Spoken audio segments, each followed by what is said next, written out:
And then the most recent email I've sent, all the emails are deactivated. Every single one of Aventi's emails are down. There's literally no way to contact anyone at this company. A month later, April 2025, I get told, hey man, looks like the piece is ready soon. But then there was a weird moment where he tells me the watch is finally ready. And I'm like, finally excited after, because like literally a year and a half of waiting for this watch. But the balance needs to be paid, of course. It's like, okay, great. So I say, where shall I send the money? And Ryan actually asked me if I could send 5K to him to a Dubai account because it would be helpful to split up the payment or something. But I didn't do that. I got the full Aventi Singapore bank and I sent the remaining balance to them directly. Hi guys, welcome back to the channel. This is an update on the Aventi watch scam. Trust me, it is a scam with real victims. On the 19th of August 2025, which is 3 weeks ago, Aventi shut down the website and they now display this message. And 3 points of the message I'm going to read out to you. Our next steps include finalizing investment discussions with potential partners to stabilize operations and secure delivery timelines. They go on to add exploring restructuring options that will protect our customers and preserve the Aventi brand. They go on to say implementing enhanced governance, inventory and quality control systems for all future production, which is total horse poo. Today, Hanu Sirin reported yet another one of my videos he did on the 9th of September 2025. Hanu Sirin, the criminal, is still watching my channel and still reporting my videos. He gave me an interview freely and he incriminated himself quite badly in that interview, and his only solution is to keep reporting my videos to YouTube unsuccessfully. I'll have you know, Hanu, you muppet. What is still extremely annoying to me is people like Swiss Watch Gang. Their plugging Aventi videos are still there, guys. And what the guy, is it Marco? His solution is to say, I'm not responsible for what I said 5 years ago, and I'm just going to keep promoting this company because they were a good company 5 years ago. And he just put a link to their website on all his videos. Roman's video is still up and some other idiots. What's interesting is producer Michael has deleted all trace of Aventi. He's deleted videos, he's cut Aventi out of parts of his videos. If you tap in Aventi, his videos come up, and when you watch them, there's nothing about Aventi because the system remembers, hey, he discussed it in the video. Hang on a minute, it's no longer there. I don't have a problem with that. I think it's a good thing. There should be nothing on YouTube that promotes Aventi. The latest information I'm getting from victims, new victims coming out of the woodwork every day, are all of the emails are now dead. How is this company going to operate when all the emails are dead and the website is gone? You guys need to wake up. There is no Aventi watch company. All it was a shell company designed to steal money from victims. And that's what I'm calling people who purchase watches from Ryan and Hanu. They are victims. What I'm also going to let you know is there are people on Facebook actively representing Aventi and representing Hanu, and those people will have to be held account at some point down the road. I am now going to introduce you to a new victim. Hello, Aventi victim, and welcome to the channel. Hopefully you are now a subscriber of the channel too, because as you know, I like to help my subscribers. Can we start off with your name, please? Hey man, yeah, I'm Lewis. Thank you, Lewis. Can I ask you one other question? Lewis, are you happy to be recorded and for me to use your real voice in this interview? Yeah, that's fine. Lewis, go ahead and share your story. Okay, so My Aventi story starts back in late 2022. I was introduced to Ryan in Mexico City, and of course he showed like the Aventi watch, and it looked great. It was the Wraith.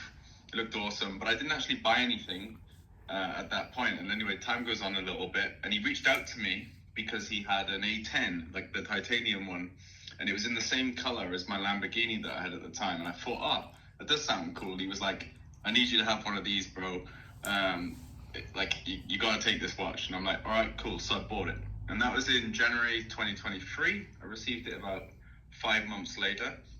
Anyway, time goes past. Ryan just keeps in touch on social media, checks in every now and then, asks me for pictures of the watch, sends videos of him with influencers or different celebrities with all the watches and cool videos, invites me to these parties in LA actually, but they never really aligned with my travel, so I didn't go to any. But later that year, December 2023, I decided to buy the A15 Wraith. I asked him how much it is. He said the price went up to $25,750, but for me it's the original $24,500, and I can just do a 10K deposit instead of 15K deposit. And I was like, okay, that sounds great. And he goes, I'll get it to you allocated in May 2024, but for normal new clients it's August 2024. So I get the invoice, 10K, I pay that, no problem. And then over time I send loads of follow-up messages. I keep getting told it's ready soon, or they're going to check. I'm surprised that I haven't received it yet. And then I get an email from a guy called Jesse at Aventi, basically apologizing, this big long email saying, oh, we're going to give you a special gift and then $1,500 off as a sorry. And that I'll definitely have it by August 2024 because they missed the May allocation. And then, of course, I'd never get that watch. Then I actually see Ryan again in person earlier this year, March 2025. And he shows me and a friend like a bunch of different watches that look real cool. And he's super apologetic that I haven't received my watch yet. And I'll be getting extra gifts. And I even met his like marketing team, like the team that he was with. And then a month later, April 2025, I get told, hey man, looks like the piece is ready soon. And I was traveling a lot of the time, but he was like really insistent that he's going to deliver it to me. And I was like, you can just send it to my house, like send it home. And he's going to check where the gifts are at. But then there was a weird moment where he tells me the watch is finally ready. And I'm like, finally excited after, feels like literally a year and a half of waiting for this watch. The balance needs to be paid, of course. It's like, okay, great. So I say, where should I send the money? And Ryan actually asked me if I could send 5K to him to a Dubai account because it would be helpful to split up the payment or something. But I didn't do that. I got the full Aventi Singapore bank and I sent the remaining balance to them directly. And I got multiple messages then stalling from there. So I paid the second part of the balance and I'm like, where's the watch? And then I keep getting these stalling messages saying, oh, the tariff changes have delayed things, or it's not being released from Asia. And it was just all these like random excuses and then it seemed like he was trying to be really helpful to see like what country I was in, but I just kept saying like, it doesn't matter where I am, bro, just like send it to an address, it will get received. And then just a few months ago, July 2025, I get told, okay, it's stuck in Asia, there's 6 watches, they're all ready, they're waiting for it to release, and then he'll deliver it to me in person because of taxes and import fees have been a nightmare. But again, like just really insistent on that he's going to give me this watch in person. And I just thought he was just being a friend because I've met him in person a few times. He's a nice guy, we got along. And then I keep asking like, when's it going to actually be released? And then I send loads of messages, get no replies for over a month. Then he says like, oh, I'm really sorry, mate, I was in a flight, I'll update you soon. And then, before I know, I get this email saying that Aventi is investigating Ryan and to reply to them if there's any circumstances, blah, blah. I sent emails. The first email was received by Hanu. He replied like a really short message, like just a careless message, honestly. He didn't really acknowledge any concerns. And then I give them more follow-ups. And then the most recent email I've sent, all the emails are deactivated. Every single one of Aventi's emails are down. So they don't actually work or receive emails anymore. And the website, of course, goes to some lovable website, just statement. So that's pretty much my Aventi story. Can I ask you, what do you think of that statement? The 3 bullet points of bullshit. What do you think of those? bullet points. Did you read the what they're planning to do? It just sounds nonsense. Like the Yeah. whole thing felt to me that they were blaming Ryan for everything, like saying he may have bought a house or something like that, and then this website is just a total different. It feels like a ChatGPT written message with an M dash in the middle of the page. It just feels like they just lied to everyone, and that Hyatt Aventi email doesn't actually work. Right, and then what's shocking to me is, let's say they're a legitimate company and they didn't fraud knowingly hundreds of people and didn't have a shell company in Singapore where the money was sent to and then wired to other accounts. How are they going to bring this business back when all the emails have now been shut down? It's just like let's just keep shutting all the doors and delay as long as possible till we get found out. At what point are people going to wake up, Lewis? There's literally no way to contact anyone at this company. That's strange as well, because Hanu has still got his own personal Instagram. The Instagram he reached out to me on was a dud. He just created it on the day and it doesn't go anywhere. I'm just letting you know, I called you on my own private number. If Hanu, when he reached out to me, was a genuine person, why didn't he reach out to me on his real Instagram account? Why did he go to the trouble of creating a fake account just to talk to me? Just shows the intent, the level of how his brain works. The whole thing it's a criminal enterprise, and it always has been, in my opinion. Now, you told me before this interview you have a second watch. Do you still have that watch? Yes, I have it. It's the first one that was the same color as the Lamborghini. Do you like the watch? Yeah, I like it. It was like just a cool piece. I don't actually wear it, but I thought it was a sentimental thing, and that got me into Aventi. But then, it's just a super disappointing sort of thing. It's like Ryan's also on Instagram. Yes. Public account, and then I keep getting told this: "I'm gonna call you soon, bro. I'll call you soon, bro. I'll call you soon, bro." But he never actually calls me, and that he's owed $200,000 or in wages. So it's just hard to know where the truth is. It just feels like it's like a. I can assure you that Ryan's a criminal. You haven't listened to the other interviews. Ryan ghosted a lot of people, and he took the second payments off a lot of people, and he also had people go to meet other people in New York with watches for cash. He also was in negotiations after he was fired, allegedly, from Aventi, trying to extort more money out of a customer for paperwork for a watch he sold him for cash in New York. So yeah, Ryan is a criminal, and don't anybody mistake Ryan for being a nice guy. He's a likable criminal, but he messed a lot of people over, and like you with the rugby player, he took the second payment and ghosted him, and it was like, your watch is ready, just pay the money. What's interesting to me, you're communicating with Ryan in 2025 March, which means that's when he was in Dubai.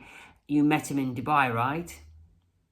Yeah, I met him in person. Well, when he was in Dubai in March, he was frauding other people. You weren't the only person he met in Dubai in March. One of the victims who've also been interviewed handed over money to Ryan in March at the hotel he was staying at. It was quite a posh hotel. I don't know if that's where you met him. And, yeah, it was at the top of the Hilton. Yeah, but he's robbed quite a lot of people in Dubai. I wouldn't like to be Ryan next time he wants to travel around the world. He's going to come a cropper, that guy. And then you spoke to him in April, and you spoke to him in July, when in April and July the company was at a standstill. The company was in, what does Hanu call it? A pause. Yeah, a pause. Even August. You spoke to him in August? Yeah, August. 1 month ago. Can you say what Ryan said to you in August? So I said, I was traveling. He goes, "Oh, sounds epic. I'll fill you in more. There's 2 offers on the table, and the partner is delaying everything. I'll let you know more when I'll let you know when I call you. You'll understand. I'm trying. I'm sorry for this wait, mate.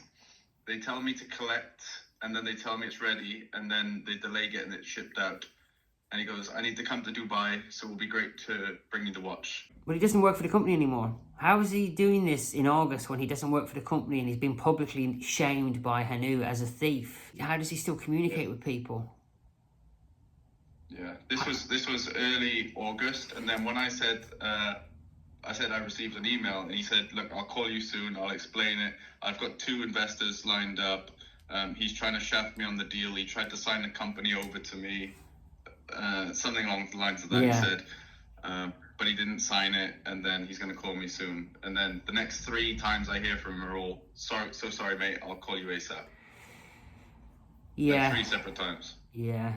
Well, you're not an idiot though, are you, Lewis? Come on, Lewis. You're not an idiot. You know what's going on. It's delay tactics. The longer he can stop people taking criminal action against him, the more time he can stay out of prison, if you ask me. Plus, if they're spending all their ill-gotten gains, it's good to go into prison penniless. But I found out some stuff about Hanu. He was very strategic. A witness, and you can watch her video, by the way. It's called the Whistleblower video. She looked at his diary, and I haven't shared everything with the public, but in his diary he wrote 50% investment, 20% business, 10% family. Hanu siphoned 50% off every penny that was given him to Bitcoin, and another note in his diary was 13 Bitcoin. Hanu Syrian owned 13 Bitcoin in late November 2023. I can only estimate that he now has 23 Bitcoin, which would be $2 million squirreled away,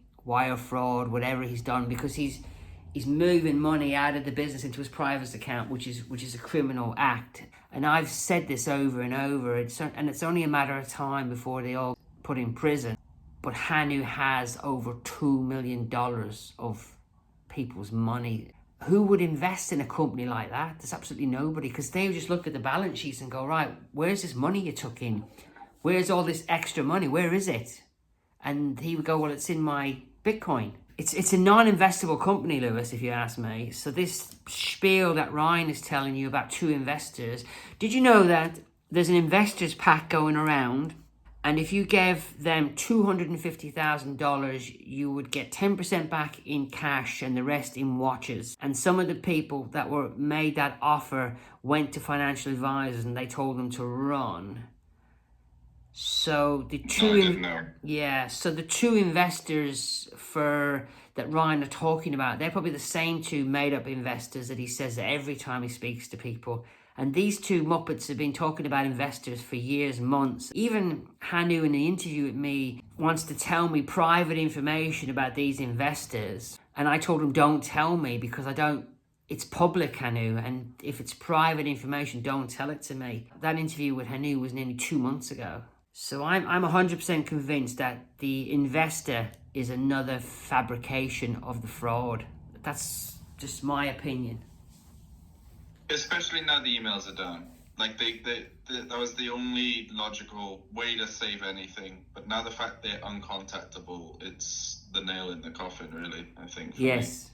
And after the emails were down, have you reached out to Ryan again and said, hey, your emails are down, what's going on? Have you asked him that? Yeah, but I've had no reply. So as of today, we know that the website is down. We know that the statement is still up there. And as of today, we know that there's no way to contact the company because all of the emails are gone. And I've already seen that you've sent me proof of that. Can I use that proof? Yeah. Have you anything else you want to add? No, I feel like I've said everything, and I appreciate you helping us, me and all the other people that have been affected by this, and getting the word out. Yeah. There are so many victims that are reluctant to come forward for whatever reason. Anybody that's a victim, anybody that still thinks if they keep their mouth shut, they'll get their watch, or if they keep their mouth shut, they'll get a refund. You're deluded. You are just helping to let Hanu and Ryan get away with it. You need to come forward and join the victim group that we have on Instagram. Brilliant. Thanks very much, Lewis, and really appreciate your time. Thank you so much too. Thank you. Take care. Have a great day, mate. All right. Cheers, mate. Bye-bye.